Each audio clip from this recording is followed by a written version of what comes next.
Hello and thanks for joining me. We're going to paint a rose today and we're going to look at the composition of the rose. I'd better put it in the image on the screen for you so that you can see it. So it's kind of like a triangular setup, which I really like, that composition. There's a central rose which is very large and a little bit more colourful than the other two. These are Pierre de Ronsard roses from the garden. And it took a while to get the perfect setup. It's never easy getting the right setup because there's kind of nothing is perfect. While we have the central rose with wonderful light on the right hand side, and we have a smaller full rose above it to the left, the flowers at the top right are a little sort of distanced from the main rose, and it can look a bit of a jump. So I will shorten that and bring it closer, like scrunch it in a bit more to make it easier and make it a more interesting composition. So I'm using my 2B mechanical pencil to just sort of draw in petals. Roses are not that easy to draw, but once you get used to them, you'll find it much easier. Practice is perfect. All the petals overlap. They're a bit like a helix. And with this top rose, I'm drawing it a bit like a cup and a saucer. So the round ovoid circle was the saucer, and this is going to be the cup. So the sides of the saucer are coming up where those very outside petals are. And then on the inside, you can see that the petals are overlapping and getting smaller as they come into the center. I'm going to join up the roses here, otherwise the roses look better if they are overlapping or joined. Otherwise it can look a bit, they kind of look divorced from one another, and it's much more interesting if they're overlapping. If you don't overlap them, you're often left with a big hole in the middle of your painting, which I know from experience, that's what I used to do when I first started painting. And I'd think, why has that not worked when other people's roses have? And it's because you need to have the flowers overlapping. So with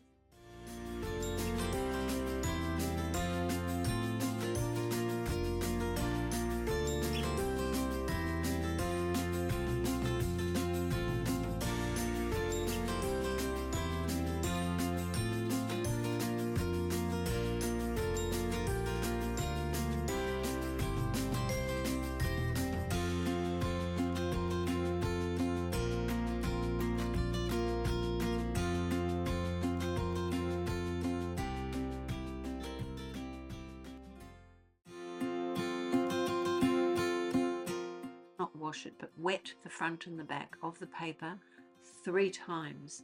It's like pre-stretching the paper, and it won't buckle on you when it's taped down. So to see that you've got your paint, your paper completely wet, just check it against the light, and you'll soon see if there's any dry patches.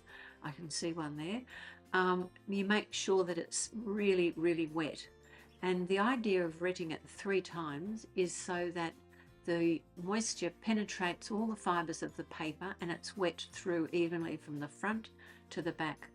I have put a towel under mine just so that the water doesn't go all over my desk, and really splash that paper onto your really so really load your brush up with water and make sure the paper is super wet. When you've done that, roll your kitchen paper across the surface of your paper, and that will take off all the excess water and will also take it off the core flute, and then you can tape it down. It doesn't matter if the core flute's wet underneath, that will help your paper stay lovely and damp. It'll give you a beautiful damp surface to paint on. So I'm starting to mix up my colours. I've used Aureolin Yellow and Quinacridone Red. It looks darker here than it will be when it's dry. The paint, watercolour paint, will always dry 10 to 20% lighter.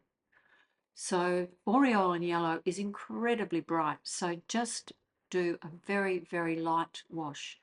You can always dilute the wash down a lot if it's very pale to start with, but if it goes on very bright, sometimes it will stain. So the other thing I like to do is to drag those edges out. So when I say drag the edges out, don't have all sharp edges in your painting. So you can drag them out with a wet brush into your background so you don't have that really sharp edge where the rose finishes and where the background starts.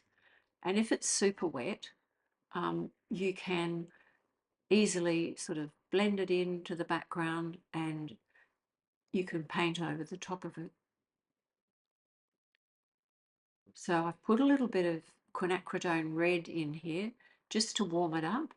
In the image that I'm using, there is actually reflected light into that rose to the top left-hand side. And it's always lovely to have warm and cool colours in your painting, in whatever object you're doing. So warm and cool, and have light and dark. It makes the painting so much more interesting.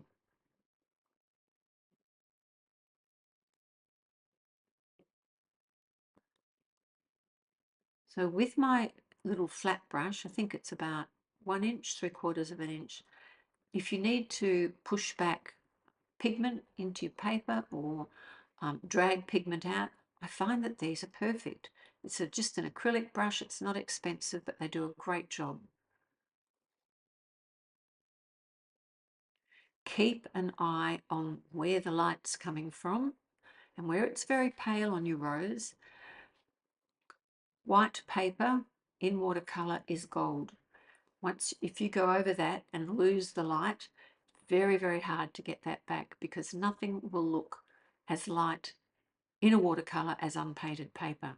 You can use all the whites in the world, the different pigments in the world, but none of them are as bright as unpainted paper. So here I've mixed up some ultramarine and some yellow ochre, and I'm just going to sort of splash in those stems. Do make sure that the centre of your stems come from the centre of your roses. I have seen paintings where people have done beautiful roses, beautiful stems, but the stems are not coming from the centre of the rose, and it makes you feel a little bit uncomfortable when you look at things like that. So just keep an eye on that. In your leaves, make sure that you have areas of warm greens, areas of cool greens, and some light and some dark. And again here, I'm stretching out or dragging out the area, the pigment from that leaf. I'm dragging it out into the background so that I don't have a harsh line. With my big flat brush, I can actually get that pigment, and because if you take nearly all of the moisture out of your brush, you can just use that to soften and get that lovely dreamy look to your painting, because you don't have any really harsh lines. Just touching some Quinacridone Red into the bud. Quinacridone Red is such a fabulous red. It's a very cool red. It's almost like opera pink, but if you put a little bit of Aureolin Yellow with it, you get the most beautiful orange coming through.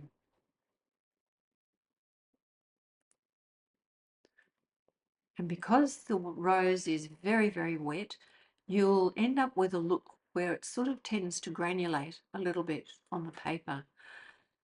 Now I've just dried mine off, and now I'm putting in some more darks in where, if you can look at the image on the right, see where it's super dark there, and you think it can't possibly be that glowing, almost a fluoro orange, but it is.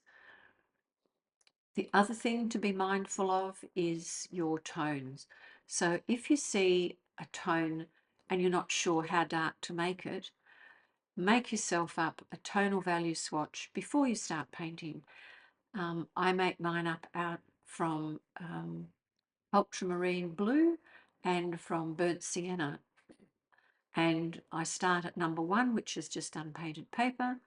and then I go right through to number 5, which is almost black. And if you punch a hole in each square of your tonal value swatch, and I have information about the tonal value swatches and how to make one on my YouTube channel, have a look and punch a hole out of that square of colour, and you'll see that, oh, you thought that was maybe a number 2. And you'll find that the really dark centres of this rose are actually a number 3, which is quite dark, but because it's a bright orange, it looks perfect. So up here in this very warm rose, I want to put some shadows in, but I'm not going to put them in kind of a grey like they are in the image. I'm going to do them a purple colour. If your yellow, the underwash that you've put on this rose is still really wet, please dry it first, because as we know, purple and orange make grey and it will kill the rose. It will lose that lovely luminosity, and you can go back into your purple. You can add just a bit more red, or you could add a bit more yellow, so long as the wash underneath is 100% dry.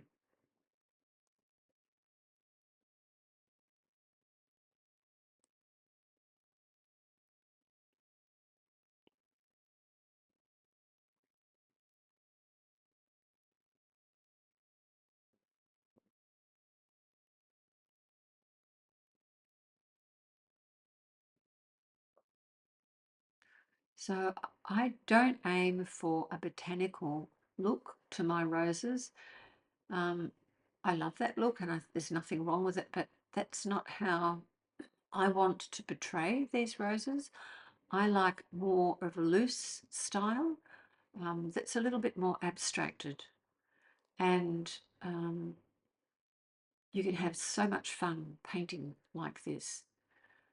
So again, just watch and see, refer back to your image and see where that light is coming from. It's coming from the right-hand side. So the left-hand side of all your roses, and in the center of the roses, if there's any shadow, they will be darker.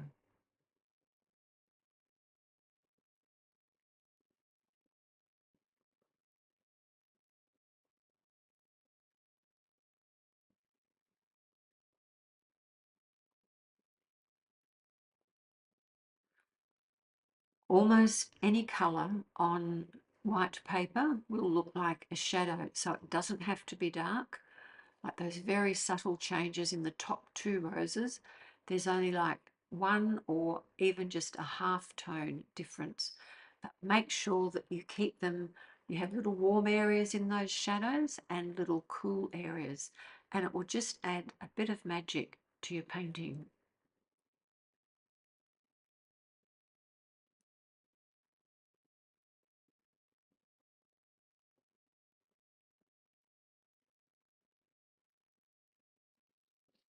I'm using my calligraphy brush, a large size. Um, I really like using large brushes, and I tend to, whatever I start painting with, I tend to keep going. I forget to change brushes. I think that's why I can't play golf. I get a golf club that I like and I just want to keep playing with it and find out I have to change. That doesn't really suit me, so I would never make a decent golfer.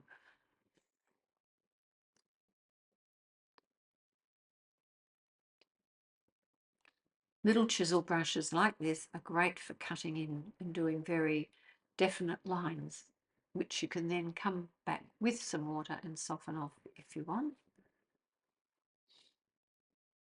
So with my rigger brush, I'm just going to put a bit more definition into that wet area of the bud.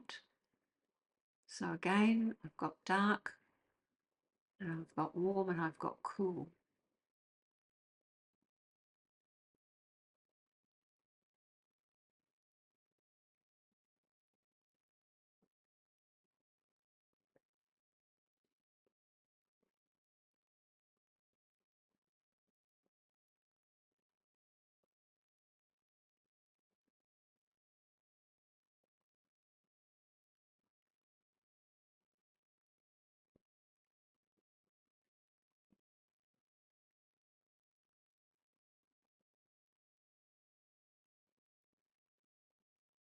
And painting like this, it doesn't matter if you go over the lines. In fact, sometimes it looks so much better if you do go over the lines, because we want the painting to look harmonious in an abstracted sort of sense.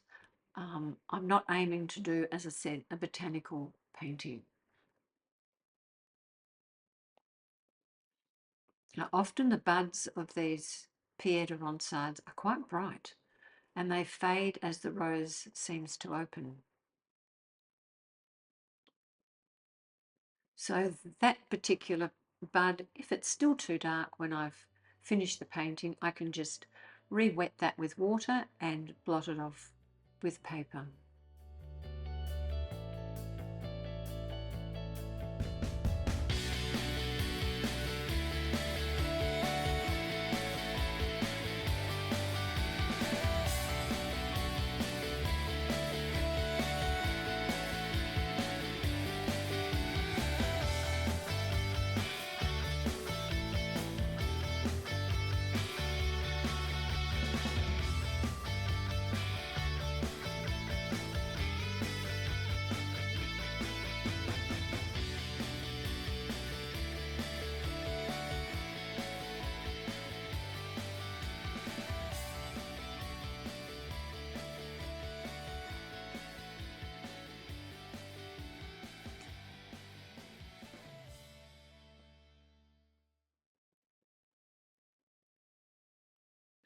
I'm just hinting there at a couple of turnbacks on the leaves. I've left them really just the same colour as the first wash. I haven't done anything. Just putting a couple of little marks in to hint at the fact that they're not a flat leaf.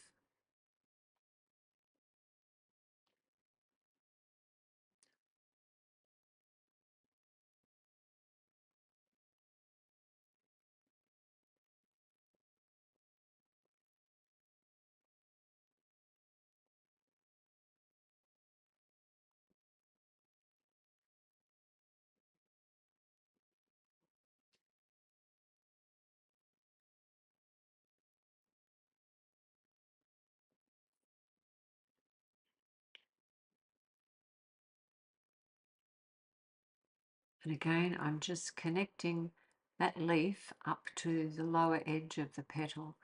So here I've put a whole lot of background in, and I do apologise, I've lost the video for where I did that. But you can just put, I've just used Ultramarine and some yellow ochre for that. And now I'm just going through in an abstract sense, and where I feel some bit of texture or some lines will enhance the painting, I'm just putting some lines in. And you can see where I've dragged the brush across that damp paper, it's left lovely areas of paint wet that have been lifted off. So a large brush with soft bristles is brilliant for splashing a bit of extra colour or texture onto your painting, or even just splashing water. Down here, yeah, just a bit hard. So I've managed to splatter it onto the rose. And I think that's finished.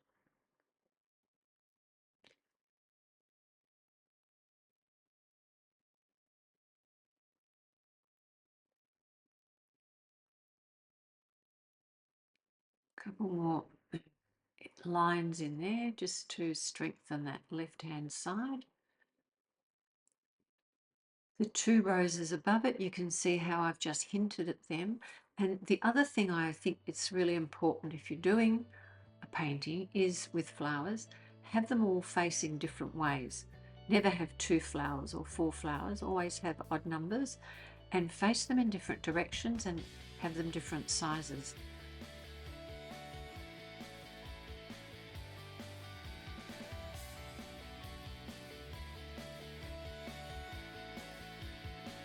Now I should really stop fiddling about now. This is definitely the danger time. You think, I'll just do that, and then you think, I wished I'd left it. So don't fiddle, folks.